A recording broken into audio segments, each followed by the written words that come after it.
Bonjour à tous, je m'appelle donc Benjamin Offray, je suis étudiant en 3e année d'informatique et je fais du sport de haut niveau, donc c'est pas de la musique mais c'est du sport. J'ai pu bénéficier comme Julie de l'accompagnement, je l'ai pas dit, je fais du plongeon à 10 mètres de haut, faire des saltos et pas d'éclaboussures en gros. Et donc j'ai pu bénéficier tout au long de ma carrière universitaire, on va dire, de cet accompagnement. Et je suis aujourd'hui devant vous pour vous parler de un rêve de gosse que j'ai pu réaliser. J'ai participé aux Jeux Olympiques en 2016 à Rio. Et du coup, j'ai pu en même temps que réaliser ce rêve continuer le sport, les études, pardon. Le sport évidemment, mais du coup continuer les études. Et donc du coup, je veux vous parler de ça. Donc d'abord, pour vous, les Jeux Olympiques, qu'est-ce que c'est ? Alors, il y a eu beaucoup de débats, on a entendu beaucoup de choses grâce à Paris 2024.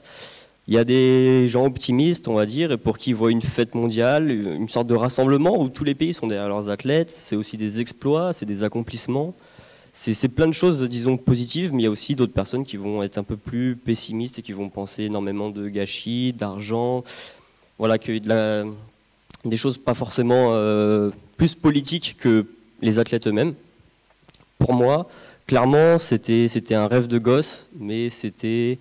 Au-delà de ça, c'était un rêve que j'aurais pas osé rêver qu'il se réalise en fait. C'était depuis tout petit, j'y pensais et finalement, je me suis jamais dit mais si ça se réalisait. Et ce jour-là est arrivé. C'était le 1er août 2015 pour un championnat du monde de Kazan en Russie. Je faisais du 10 mètres depuis seulement 2 ans. Et donc je venais en fait me faire de l'expérience, tout simplement. Je venais me confronter au niveau mondial, je venais rencontrer un petit peu mes idoles, les voir en vrai. Et après 4 heures de concours, qui étaient les éliminatoires, je suis qualifié en demi-finale. Ok, très bien, donc on se réchauffe, on repart. Et là, en demi-finale, je fais mon record et je me glisse en finale. Ça voulait dire 2 choses. Ça voulait dire que déjà, j'allais participer à une finale mondiale pour mes premiers championnats du monde. J'allais ne pas simplement être avec mes idoles, mais j'allais être quelque part un petit peu contre eux aussi, leur montrer ce que je savais faire, leur montrer que j'avais des bonnes passes techniques et qu'un jour, je serais un très gros client. Mais ça voulait aussi dire que j'avais mon ticket pour les Jeux. Ça, j'ai mis du temps à le croire. C'était plus mon entourage en fait qui y croyait que moi. Et donc en rentrant en France, il me restait 1 an pour me préparer au mieux, tous les jours l'entraînement pour déjà faire le meilleur résultat possible à Rio, mais aussi ne rien avoir à regretter. C'était vraiment pour moi quelque chose d'important, faut que je n'ai rien à regretter après cette année de travail. C'est un rêve qui se réalise, peut-être qu'il ne se réalisera pas 2 fois. Il faut que je mette tout en place pour que ça se passe bien, qu'il n'y ait vraiment rien à regretter. Mais à côté de ça, j'avais vraiment à cœur de continuer les études. Je ne voulais pas les arrêter alors qu'il y allait y avoir énormément de stages, il y allait y avoir énormément de compétitions, il y allait y avoir plus d'entraînement que d'habitude, sachant que de base c'est déjà 20 à 25 heures par semaine. Ça allait être compliqué, mais je voulais continuer. Pour moi, c'était, peut-être ça va vous étonner, mais c'était une façon de s'évader. Voilà, aller à la fac, c'était ne pas être à la piscine, quelque part. C'était... Voilà, je peux penser à autre chose, parce que Rio, c'était vraiment omniprésent. On aurait pu en devenir fou tellement on y pensait tout le temps. C'était chaque plongeon, c'était Rio. Rio, un plongeon raté, on se disait qu'on allait rater les Jeux, alors que non, c'est l'entraînement, c'est fait pour ça. Et voilà, je voulais continuer les cours. C'était aussi le fait d'être serein. Alors être serein dans le sens, c'est me dire, je me donne à fond dans ma passion, mais ça va durer qu'un temps, ça va durer 10, 15 ans peut-être. Mais derrière, il y aura 40 ans encore. Et 40, voire plus, ça peut être plus, ça sur la tête.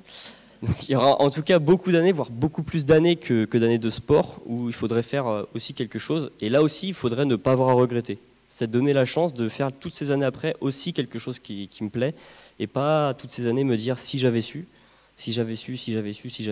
aujourd'hui j'aurais fait un rêve, mais la vie d'après aurait été aussi plus agréable. Et donc ça, j'ai pu le faire grâce à ce dispositif, ce super dispositif. Et toutes les personnes qui ont participé, donc il y a le président de l'université, mais il y a aussi les enseignants, il y a les responsables des différents parcours, il y a les personnes qui s'occupent du suivi des athlètes et qui mettent en place, qui coordonnent, qui disent de ce qui est possible, ce qui n'est pas possible. Et pour moi, c'est parfois aller jusqu'à décaler des examens. Ça a été jusqu'à faire un semestre entier en condensé en quelques temps avec le responsable de l'UE.